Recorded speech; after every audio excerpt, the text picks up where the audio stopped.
This is a McKillop podcast. Welcome to exploring curiosity, resiliency, and hope. A podcast for times of challenge and transformation. We are excited for your presence as we learn, grow, and evolve from a multitude of voices and wisdom. This is a space for conversations and curiosity, finding ways to be resilient with all that is happening in our personal lives and the world, and maybe finding an embodied hope to live by.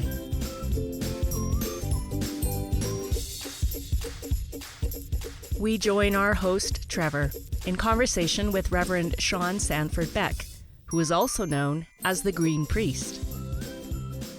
It's normal and okay not to succeed all the time.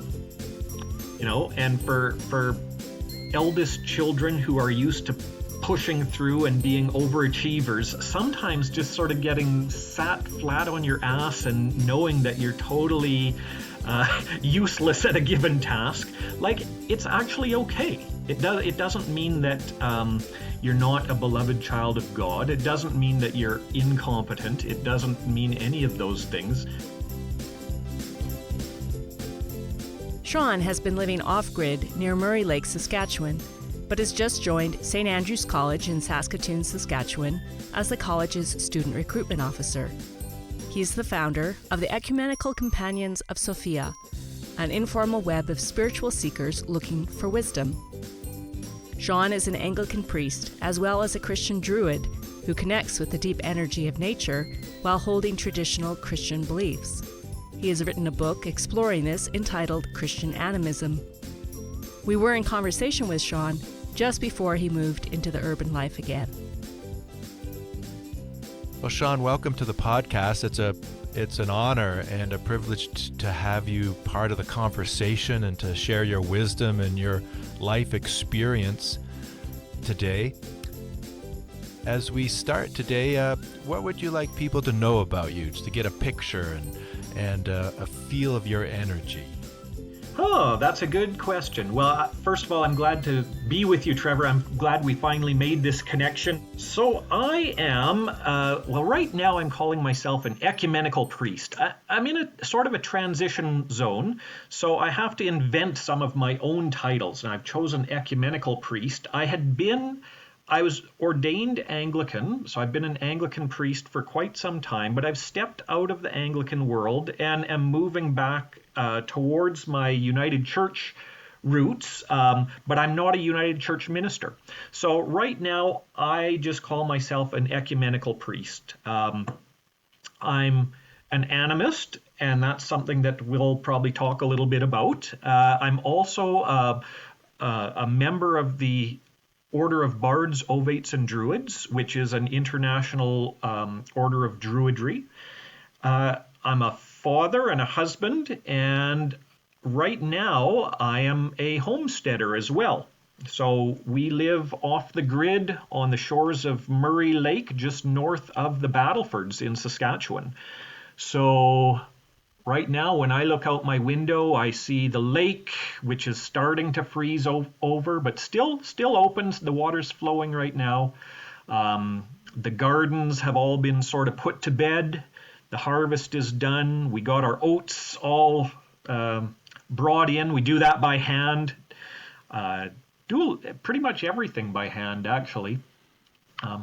But also, even my geography right now is in a bit of transition because we've been out here doing this off-the-grid homesteading for about 7 or 8 years, but in the process now actually of moving back to Saskatoon. I just got a new position at St. Andrew's College, the United Church Theological School, I'm the new recruitment officer. So if there's anybody out there interested in theological studies, send them my way.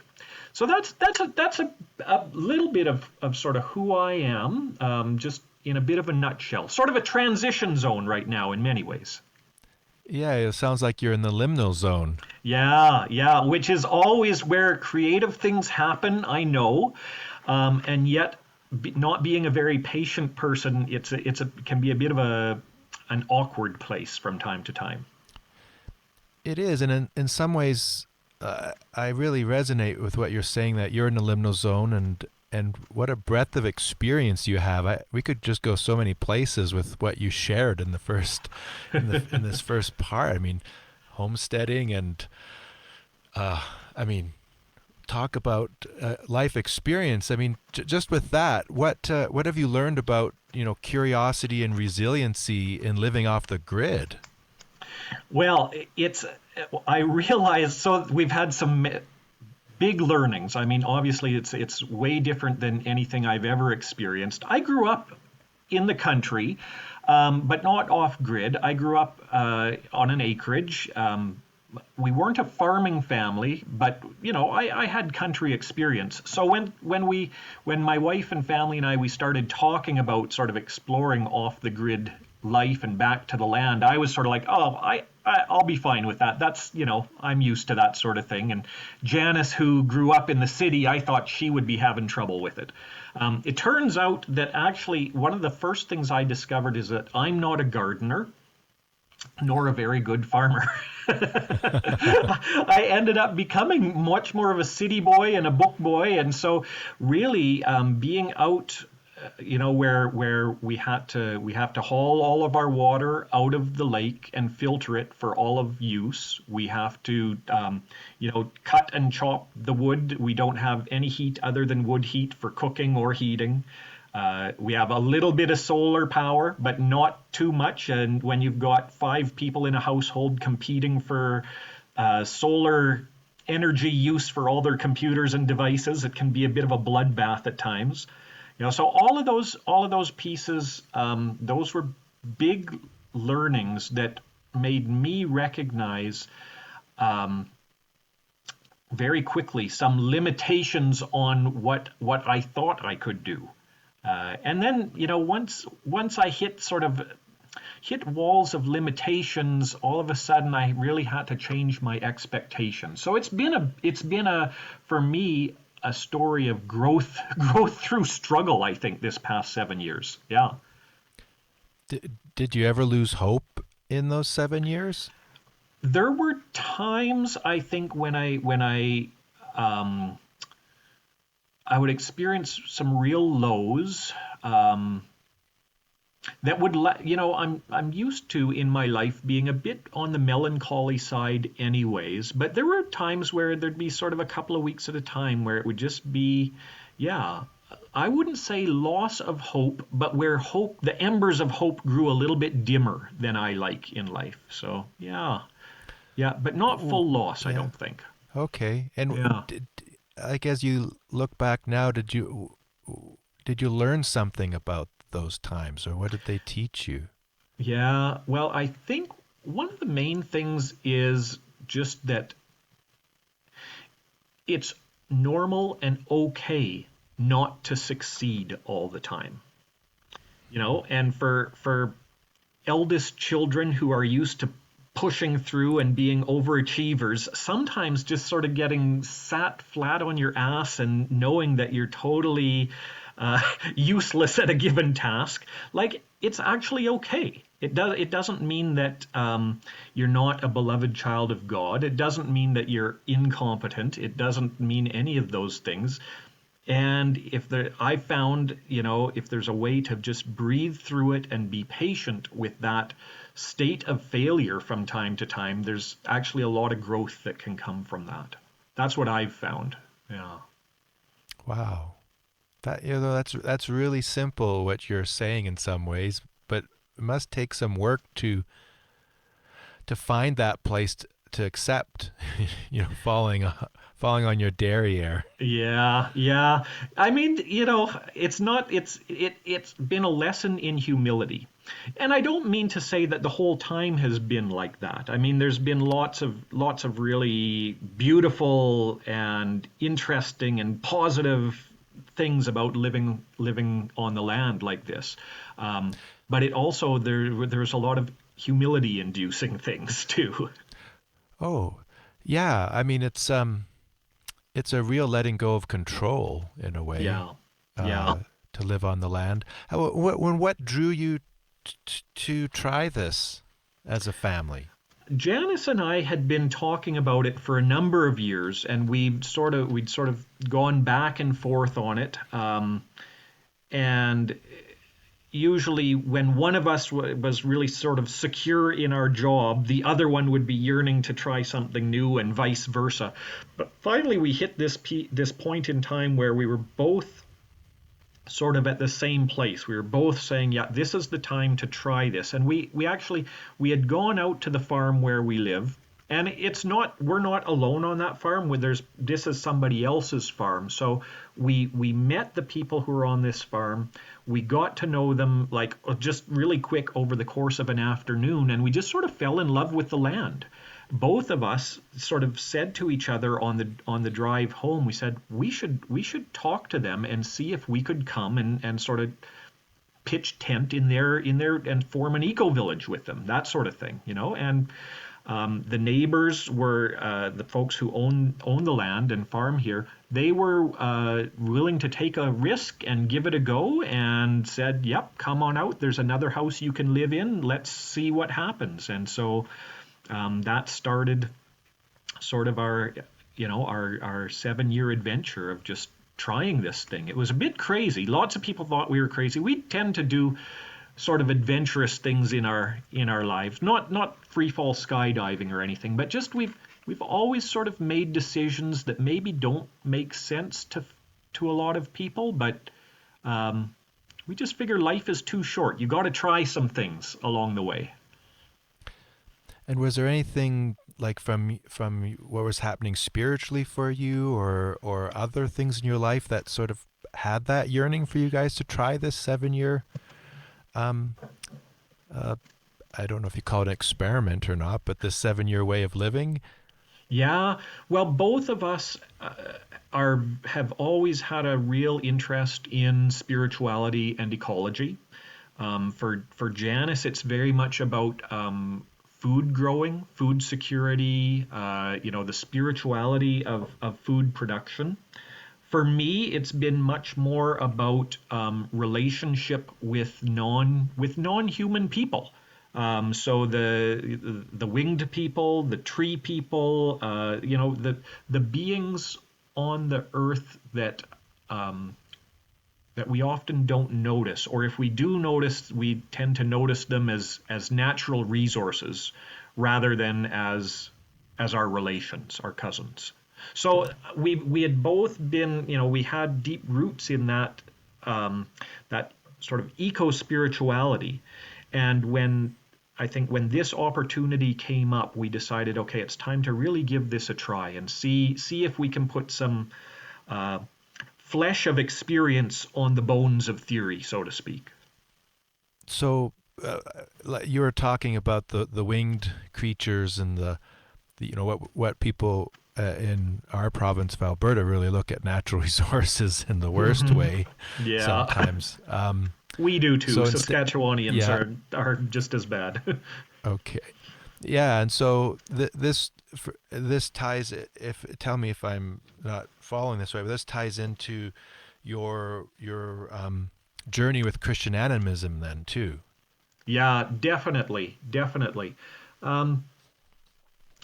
The Christian Animism piece was something that was growing in my mind for quite a while, especially as I was engaging with various forms of neo-paganism. So that's been a sort of a dialogue partner for me, has been Druidry, Wicca, other forms of sort of contemporary earth-based spirituality. I've been sort of reading about them, studying them for a long time. And one thing that kept coming out was this sense of, the living earth and spirituality as a way of connecting with a whole myriad of creatures who have sentience, who have personality, who have their own lives that they're living.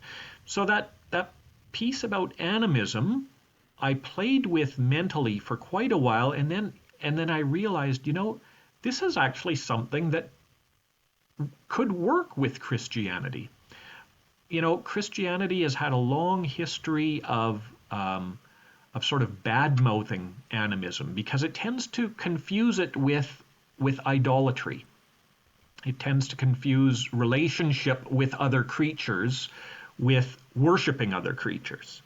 And I realized once you break that link, once you realize that animism isn't actually about worshiping anything else, it's about deeply relating to other living beings and honoring them, I realized that could have a really powerful place within Christianity.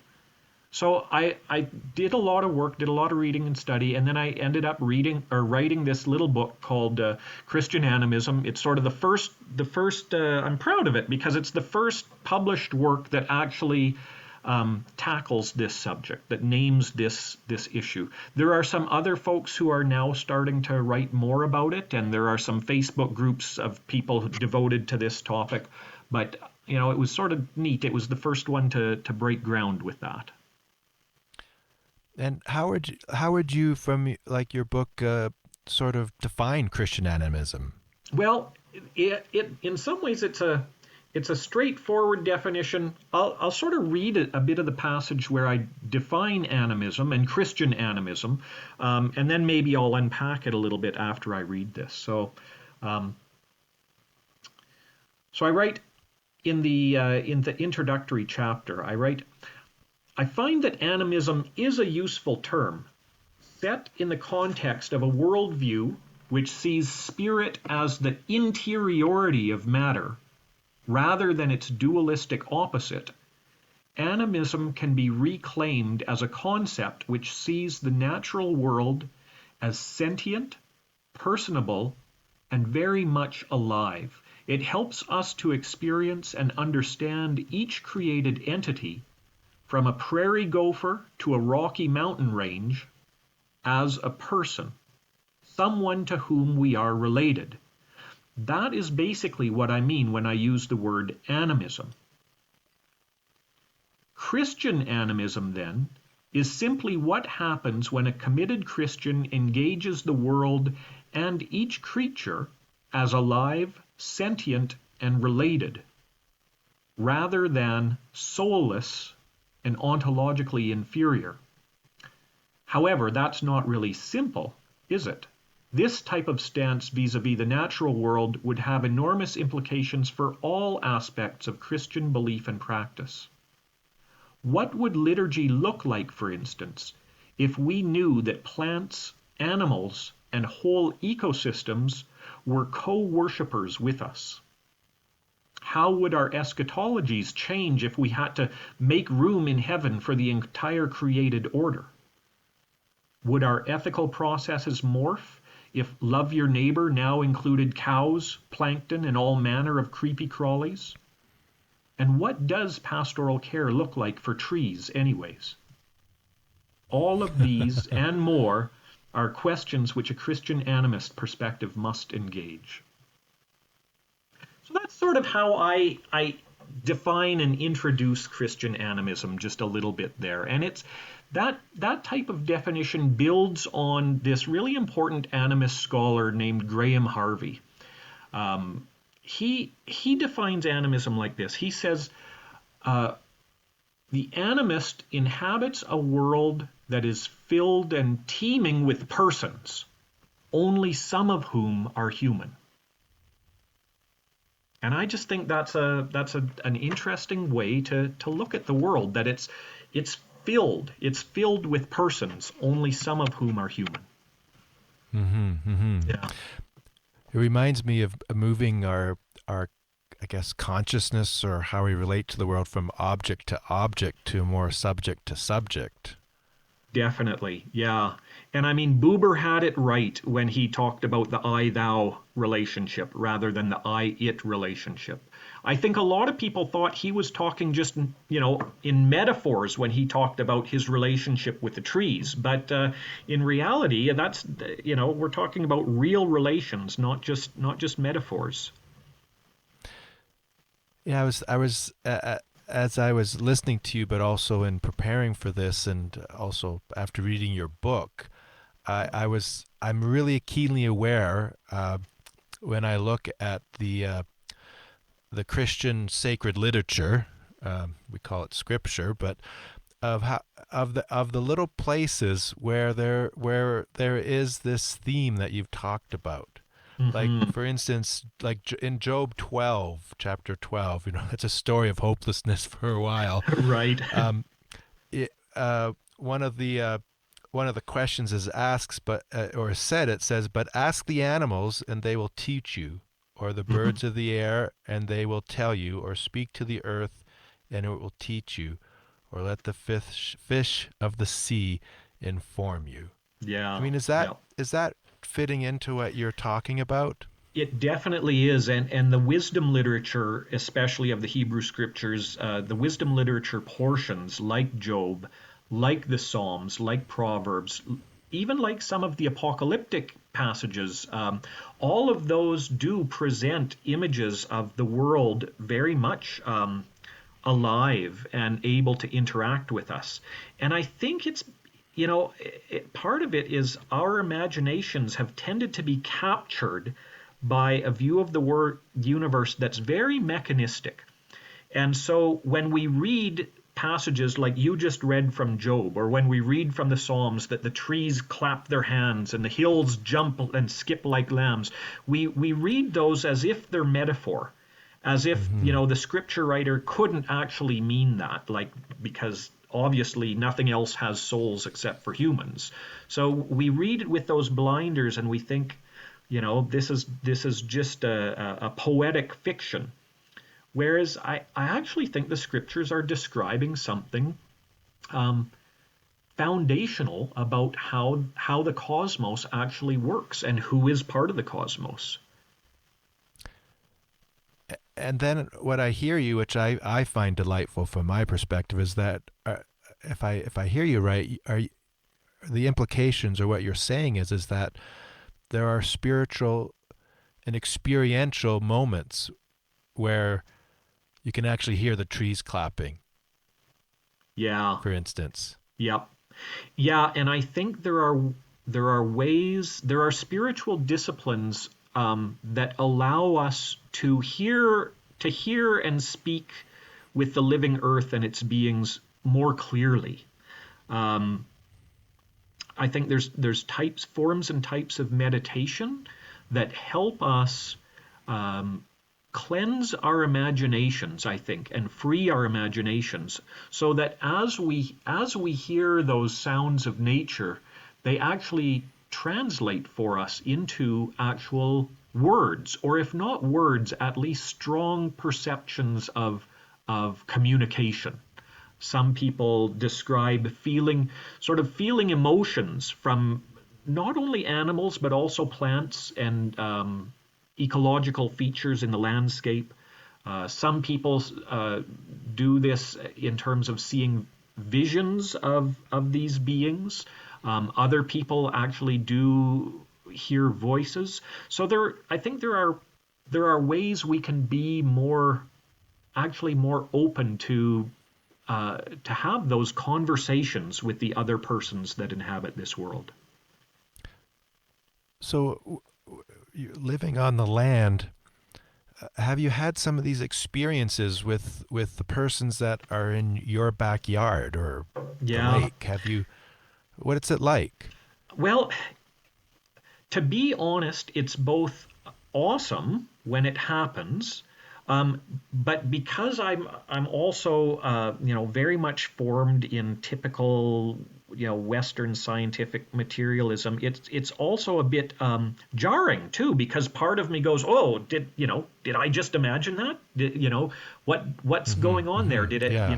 am I starting to lose a bit of mental stability here? You really start to question it. And yet, if you can push past some of those questions and just sort of trust a little bit, I mean, it really is quite awesome. I have a circle of trees in the backyard that I call my grove, and that's where I will often go to do meditation and to do prayer. And I will often pray for the land that I live on.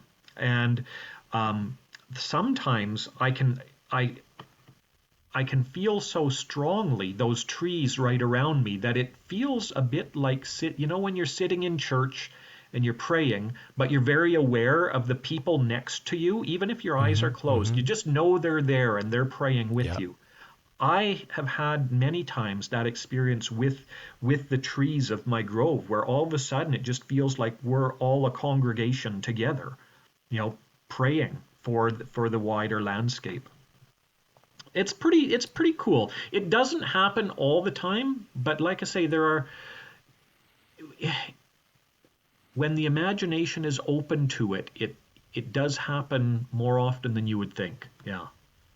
It reminds me of sort of that consciousness development where we move from pre-rational to rational to post-rational. Mm-hmm.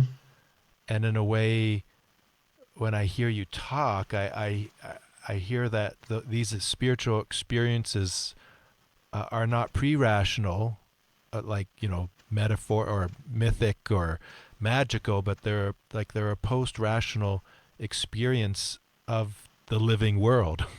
Yeah.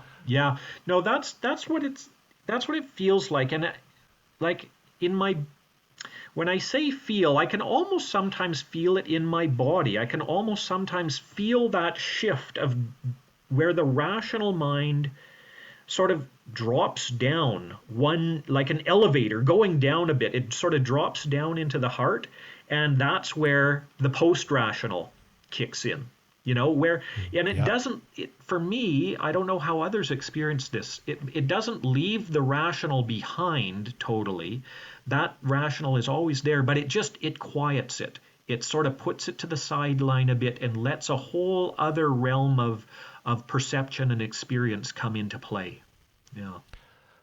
Well, do you feel in our Christian heritage and lineage that we're sort of coming out of the shadows of empire and Christendom, where any of this talk, and maybe you've experienced this yourself, would be called wouldn't be orthodox, heretical, burn at the stake?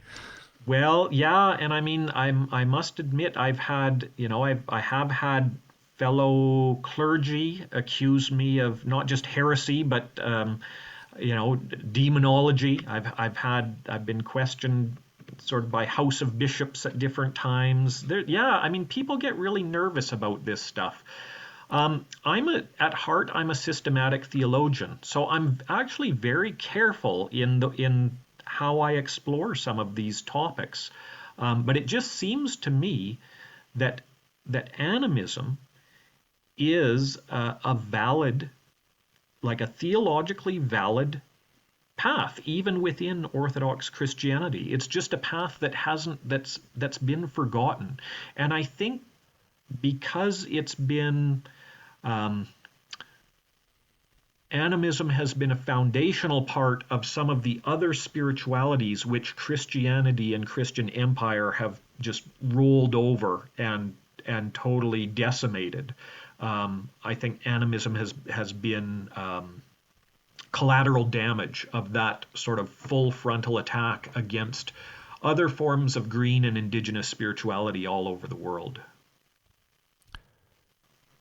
When I read your book and listened to your interview on Tapestry, I was enthralled because it's something that it actually warms my heart, my own personal experience too. Yeah. Like you, I grew up in the country, and for me, I don't know about yourself, but I find it really hard not to lose great hope what's happening to our planet right now. Yeah. And what is your experience if you see the trees and the soil and the creepy crawlies as persons, the whole land?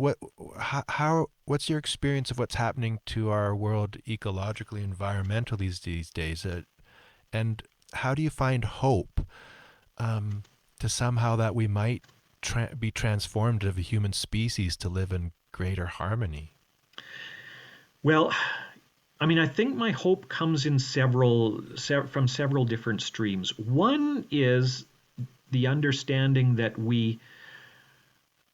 we brought about a lot of these destructive changes by a huge shift in worldview. Probably right after the medieval era in the West, we shifted into this heavily mechanistic worldview. And it has caused intense amounts of damage. But part of me draws hope in the fact that worldviews do change. Ways of understanding cosmology do change. And I think we're on the cusp of a change out of the mechanistic world into much more of a holistic and organic and animist way of viewing reality, certainly a much more holistic way of viewing reality. I think those worldview shifts are hopeful, because if we've created the problem, we may be able to create some of the solutions. So that's one stream of hope. As an animist, the other stream of hope is recognizing that humans, I mean, we've done tremendous amounts of damage, but we're not the ones who are going to, by ourselves, save the world. There's a redemptive agency within each and every created being.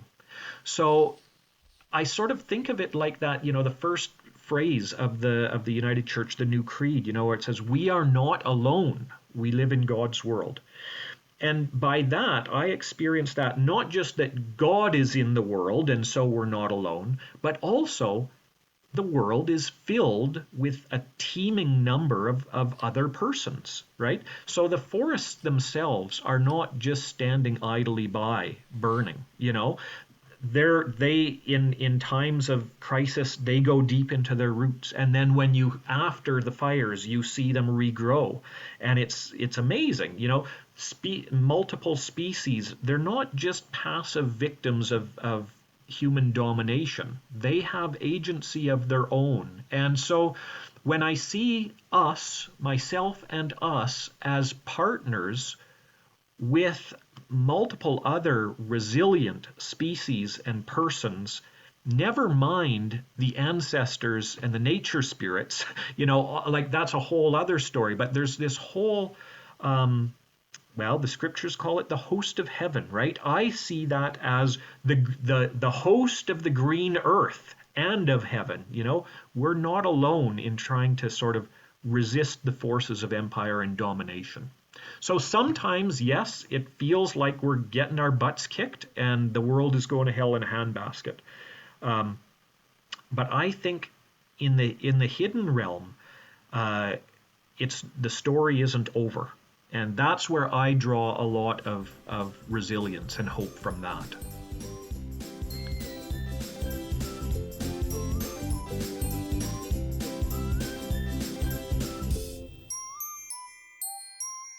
For yourself personally, what type of practices do you do to find that hope and that resiliency and to build these relationships? With all the non-persons, yeah. I mean, not non-persons, or with all the what we call non-persons, right, like yes. with all the persons out there. Yes, in animism we call it the other than human persons, or the more than human persons. So I think there's a few ways to start. So in fact, I'll sort of talk about three different ways. I mean, one is simply, it's about transformation of the imagination. And I guess there's nothing simple of that, but it's cultivating a second naivete, a childlike wonder in the world that helps us get out of the mechanistic way of seeing things, and really intentionally finding ways to allow that childlike wonder to come to the fore. So that's one piece of it, and people go about that in many different ways. There's also the ethical piece of it. So figuring out like how our lifestyles can actually become more in harmony with the greater Earth community. I think people are starting to catch on to some of these things. They're things like, buying less, being less consumeristic, looking at where their food comes from, looking at where their energy comes from, like making some concrete changes, both as individuals, but also as communities and also politically too. So there's There's getting involved in those ethical ways of being that help put us more in touch with the living earth. But in terms of spirit, what might be traditionally called spiritual practice, here's what I would recommend. Begin to see your surroundings, and that may be your garden out in the backyard. That may be your farm if you're out in the rural area. That may be if you're a city dweller and you walk through a park to get to work, maybe that park is your green surroundings. Begin to see that as your parish, and that you are a priest of that parish. But your parishioners are all of the creatures that live within that green space. And people need to define that green space for themselves, but define it, like actually put some boundaries on it so that it's an actual location for you that you visit on a regular basis, on a daily basis, and begin to actually pray for that place. Begin to pray for all the creatures that you see. Begin to talk to, and I guess if you're in a city, you got to be a bit careful because people might, send the guys in the white coats after you. But begin to communicate with the creatures that you find in your parish. And if you don't hear them right away, that's okay. Just keep speaking and keep listening and keep praying. And I think that over time, with that type of sort of spiritual commitment to that place, that you will actually notice things starting to change. You'll notice things in a different way, because you're introducing yourself to all your relations in a very real and practical way. Indigenous folks often will talk about the earth and the earth community as in some ways just waiting for us to notice them, and wondering why we go about, as if nothing exists except humans and their technology. So do you think they're getting impatient with us? I sometimes wonder, but my experience is that every time somebody begins to make this journey and start communicating, that there's a sense of joy, a sense of, okay, here's another one who's learned how to talk to us. That's great, So do you think the more than human persons maybe vibrate, or if that's the right word, or have a communicate at a slower frequency than us humans that seem to want to go faster and faster? And does it require us to slow down too? I think so. I think slowing down, so I would use a bit of a different analogy. The slowing down helps us clear some of our static. If we're talking about frequencies, and thinking about as an analogy of a radio frequency or a television frequency, slowing down helps us clear our static. I think actually what happens, other types of creatures have frequencies that are both lower and higher than ours. I think the problem, because for instance, rocks have a very low frequency, and their speech is very slow. Just like, and trees too, their frequency is a lot slower and lower. Whereas hummingbirds and winds have high frequencies, right? Yeah. The problem for us is that we move so fast that we're used to static filling all of our frequencies, and we just think of that as normal. So spiritual practices that help clear away that static help us then increase our own range of receptivity to different frequencies. And I think what happens is, on a cosmological level, I think what happens is spirit speaks to spirit. So the spirit of the tree speaks to my spirit, and then somehow my imagination can translate that spirit to spirit speech in a way that my mind can understand. That's what I think is going on. It reminds me of I study the non-canonical texts. Right. Yeah. Because I think they have something to teach us. Yeah. And so like the Gospel of Mary Magdalene, which we don't have the full text of, but she talks about the imaginal. Yes. Yes. So that she actually sees the risen Jesus or Christ imaginally. Yes. Yes. Definitely. And the risen Jesus and Christ is really alive and present. But there's they call it the nous, the heart sees imaginally.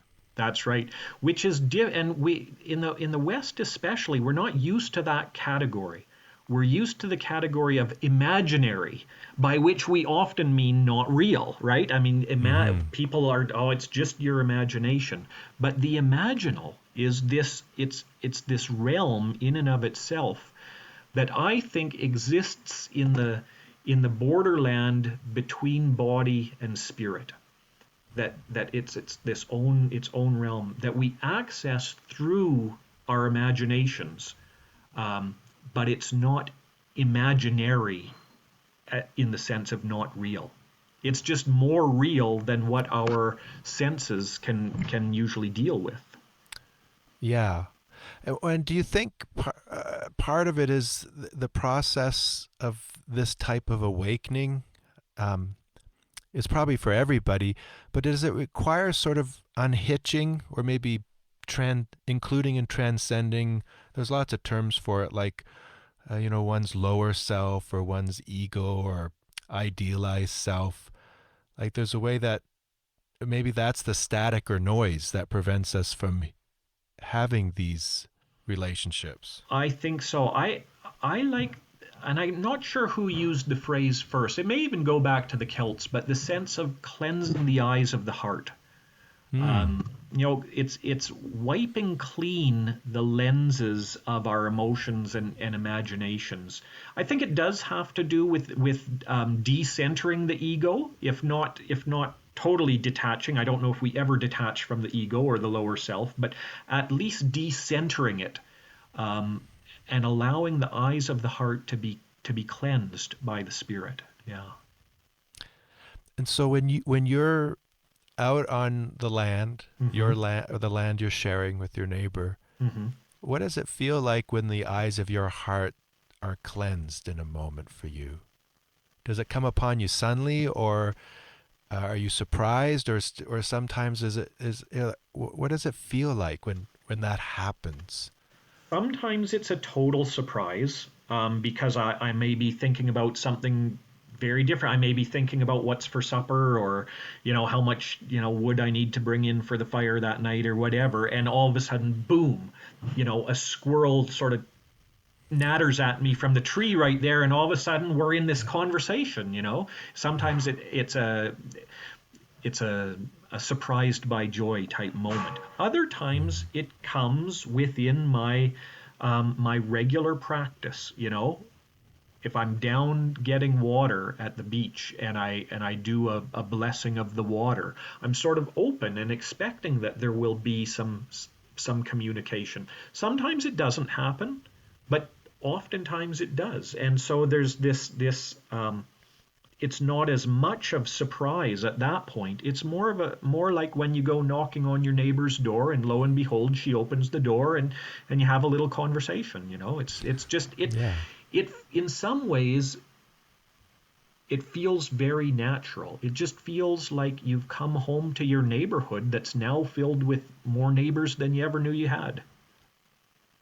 Well, just listening to you, I feel like I want to slow down. Yeah. It's I'm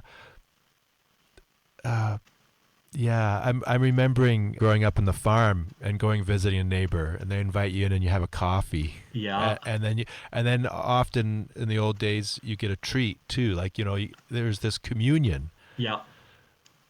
I mean, is that, does it feel Eucharistic since you're Anglican? Is it a like Teilhard de Chardin's Mass of the World for you? It does feel like that. It really does. And again, not all the time. Like there are times when that is sort of hidden from me.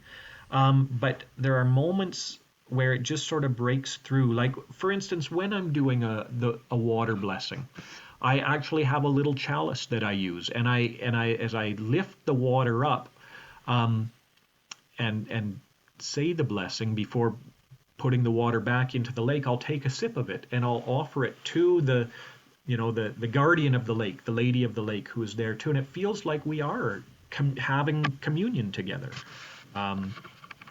Similar when I'm in the grove in my backyard and sitting at a little rock which I use as an altar, I'll feel like some of the different presences come, and it's just like we're sitting around almost like a campfire. Even though it's a rock, it has that feeling of we're sitting there together and just sharing each other's company, as well as communicating with each other about like what's going on in the land, what might need prayer. Because for me, this is happening in the context of daily prayer.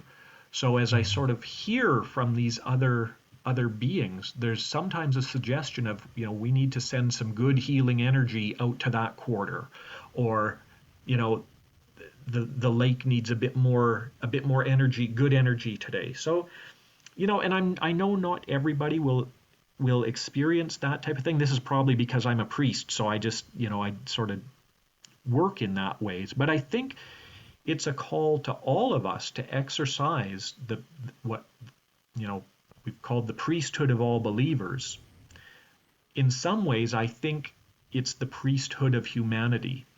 Maybe if humans do have a unique role in creation, maybe it's not dominator. Well, I know it's not dominator.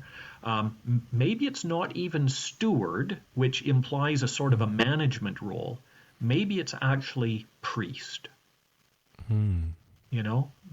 Maybe our best attitude is one of prayer and intercession and pastoral relation with all of these other persons in our parish. And for you, how would that influence all our, I like to call them our human systems that seem so divorced from the world, the nature and the cosmos? How would that change all our human systems that seem to be in a rut and a mess right now, and some type of transformation, but it feels really dark? Yeah.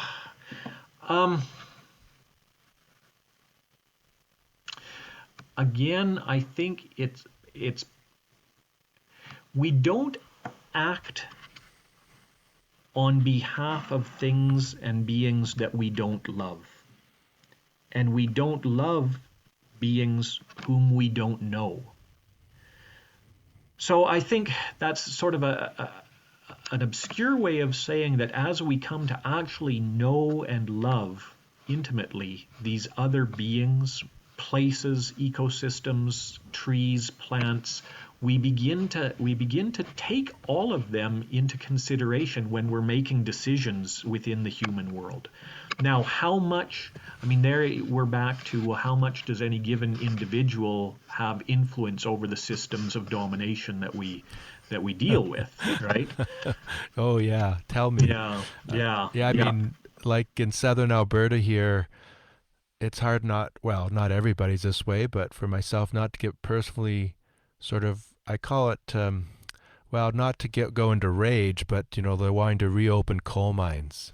Yes, in, I know. Crow's Nest Pass that have been closed, since they've been protected since 1976. Yes. That's a whole, Yeah. talk about a whole bunch of, it's just, I sort of quake. I know. Yeah, I know.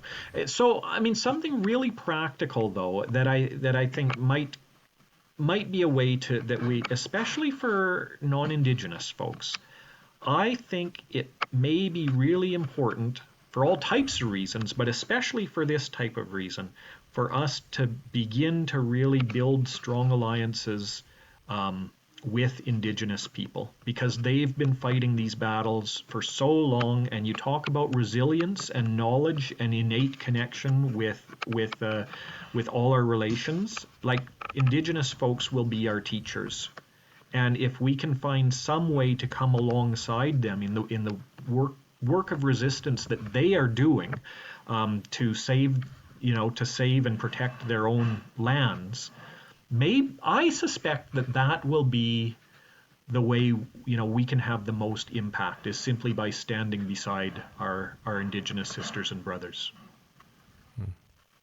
And that's not always straightforward. I remember going up to the tar sands and going and visiting with people in Indigenous communities. And of course, where there's oil money, there's all types of different opinions and conflicts, and that goes right into Indigenous communities as well as non-Indigenous. So I know it's not always straightforward, but I do think if we're going to put our activist energies and our animist energies into world protecting projects, we need to do it alongside Indigenous folks. It's really slowing down and building a lot of relationships. Yep. With what we've called non-persons, including our First Nations siblings. Yep. By the Christian tradition, we're called non-persons, essentially. Yep. Which allows you to do terrible things, just like calling all our winged creatures and furry creatures non-persons allows us not to love either. That's right. Yeah. And it seems like in our Christian lineage, to me, it's like when you read some of the stories or iconography of the different mystics from our lineage, they seem to have that connection innately with nature. Yeah. Well, especially when you go back, for me, a big piece of this whole journey has been rediscovering the Celtic saints. And that was a form of spirituality that was in some ways, and I want to be careful the way I say this, but it was in some way indigenous to Europe in the sense of it was earth connected in our homelands, so to speak, in the old country. So when I look to those eras and to those figures, it gives me hope. You talk about hope and resilience. It gives me hope to know that it once was like that. Perhaps it can be like that again. I think it's no surprise that the current Pope, I don't follow Roman Catholic stuff really closely, but I, as an ecumenical person, I'm always sort of watching that he, by taking on the name of Francis and by making, ecological awareness one of his first priorities in his reign. I think that's really significant. I think the fact that the various ecumenical bodies have adopted a season of creation, that's something that's happened in the past decade or so. I remember when people started talking about that, some bishops that I knew just laughed at it. They just thought it was the craziest of ideas. And now it's it's part of our liturgical calendar. I think awareness is really growing. But going back to what you said about the mystics, Francis of Assisi and his sense of relationship with the entire creation. Think about Hildegard too. Yes. And I was thinking Hildegard. Yeah, her amazing. She was a herbalist and a healer. Some of her stuff described healing properties of rocks and crystals, things that nowadays people just would sort of write off as new age fluff or whatever. This was her bread and butter. It was really close to her heart as she led her the nunnery, the Benedictine foundation that she was in charge of. So those are strands of our tradition that I find really life-giving if we can hear those voices again. So as you're getting ready to move back to the city, what's that like for you? Uh, there's a lot of grief about leaving the farm, um, because there has been so much, so many relationships developed here with the other than human person. So one of the things I've been doing over the past month or so, and will continue to do, is really saying goodbye to the creatures that I've come to know. So there's real grief there. There's also a real sense of gratitude for what I've learned, and a knowledge that that connection is not going to be fully broken. I'll be, visiting back to this part of the country quite frequently. But there's also an excitement of going to the city, partially because it's starting new work that I'm really looking forward to and enjoying already. But also, the city is not devoid of these other than human persons. In fact, the city is teeming with them. We often think the city is something other than nature, and I think that's an illusion. You look at the amount of green space that many cities are preserving and even increasing. That's a good sign. You look at the resiliency and tenacity of wildlife, who, especially if there's a city that a river runs through, it's a wildlife corridor. You look at all the little green things that push their way up through the concrete. So even in the city, we are not alone. We live in God's world.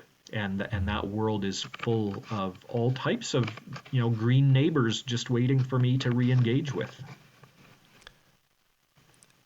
Are your other than human persons giving you any wisdom or challenges as you leave? Or as you're not there on the same consistency? Yeah, I do sense, and I don't want to project, because I don't want to project my guilt, but I do sense there's some degree of disappointment, but I also get a strong sense of just acceptance. I think one of the things I've learned from more than human creatures and persons is that they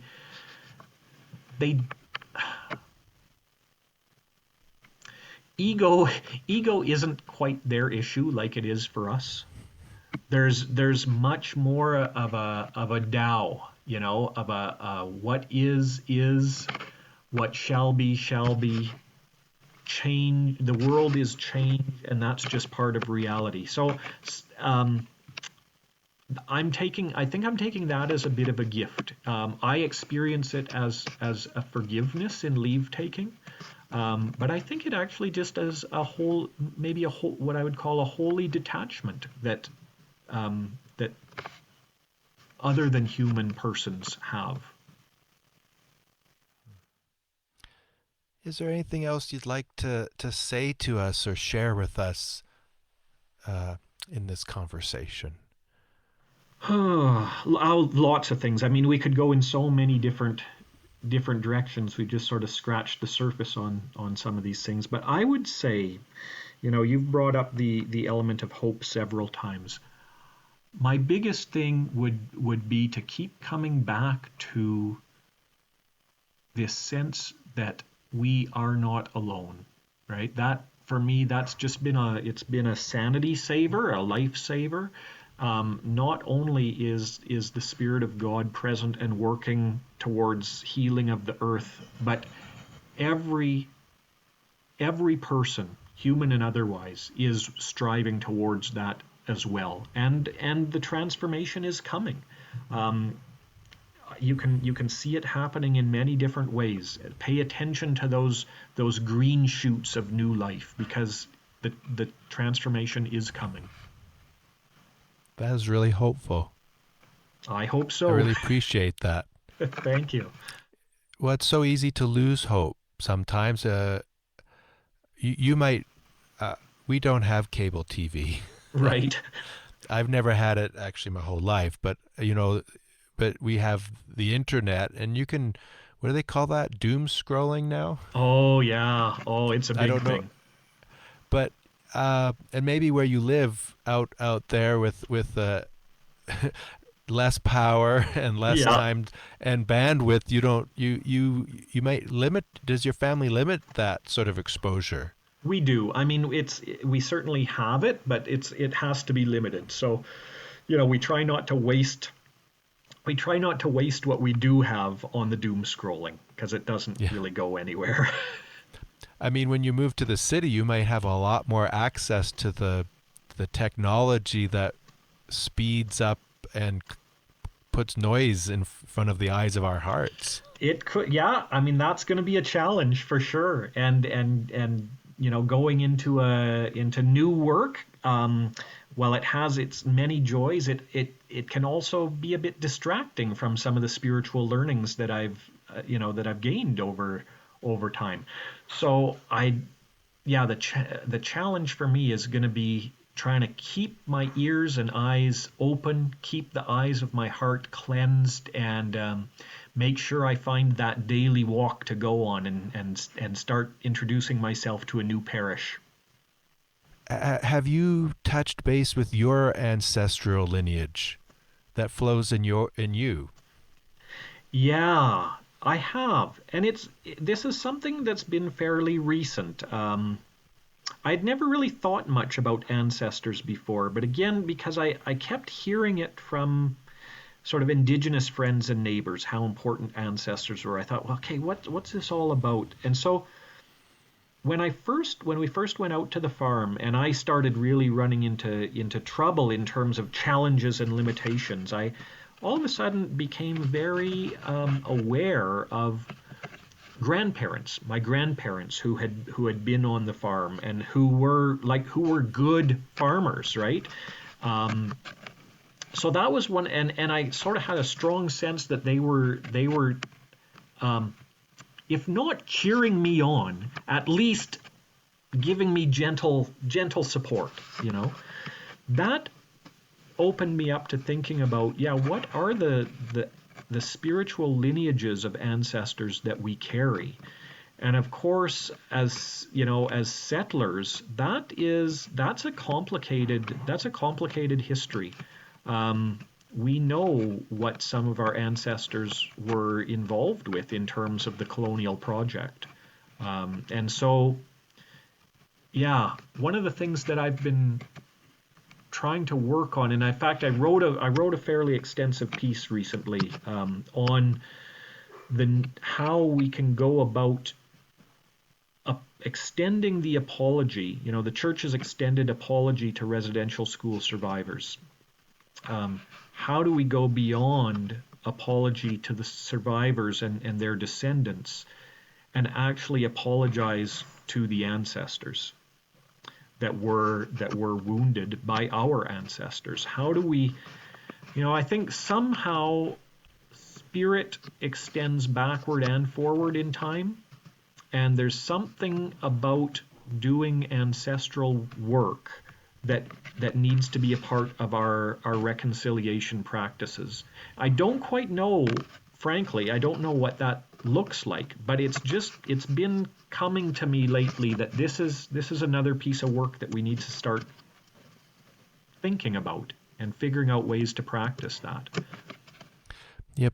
For myself personally, I've come to realize that I carry the gifts of my ancestral lineage, Mm-hmm. and the power of it, but also the woundedness. Yeah. And so, to heal that is it's just another part of the healing process. Yeah, it really is. And I think it's something that we're invited to do as individuals, but also as a culture, right? Like, so one of the things I've been working on a lot is I'm writing with a really good friend. My best friend and I have been working on a prairie reinterpretation of the Anglo-Saxon rune poem. I don't know if you're familiar with runes, but they're the sort of the old Scandinavian and Germanic alphabet system that have meanings attached to them. So we've been working with the Anglo-Saxon version of that, with each rune sort of and the poem that goes with it, the ancient poem that goes with it, being sort of like a unit of spiritual cultural DNA that we've inherited. And that together those runes somehow speak to what is deep within our cultural DNA. Trying to figure out, like, what is it that makes us who we are? So for white Anglo-Saxon Protestants, how did we get here? How did we both carry incredible gifts into the world and become probably the worst bullies that the world has ever seen? Like, what happened somewhere along the way? What happened with our ancestors that made us who we are? I remember William Stringfellow's a influential theologian down in the U.S. who influenced Walter Wink a lot with the first work on powers and principalities. And Stringfellow wrote this book called "My People is the Enemy." And that's, that phrase really resonates with me. What does it mean for my people to be the enemy to the flourishing of life in so many places, as well as being gift bringers too?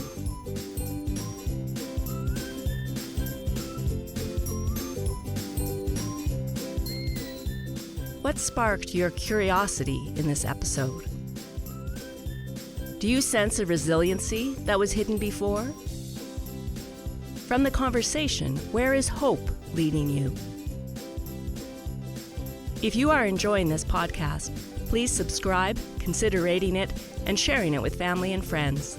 This podcast is produced by McKillop United Church. Thank you for joining us, and thank you for the generosity of all of our donors.